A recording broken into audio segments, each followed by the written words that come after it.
Rússia, Brasil? Conversei com o Putin, cara. Resolvi essa guerra toda sozinho. Quem disse? Eu vi no zap.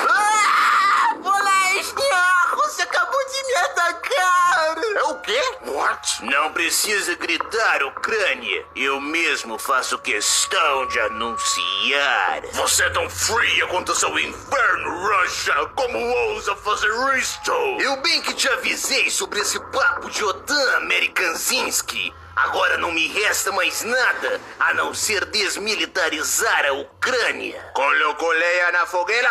Agora aguenta fogaréu. Ô, Rússia, eu sei que o States também não é lá flor que se cheire, cara, mas pelo amor de Deus, invadir a Ucrânia, rapaz. Existem muitos fatores para isso, Brasil. Fatores que nem sequer cabem nesse vídeo. Mas o mais importante é que mãe Russia não vai permitir que a Ucrânia entre para o OTAN, custe o que custar. Que isso, cara? Tá querendo comprar uma terceira guerra mundial? A terceira guerra mundial não tem nada a ver comigo. What? Estou deixando claro que esse conflito é apenas entre eu e a Ucrânia. Quem ousar interferir vai sentir o poder de mãe Russia.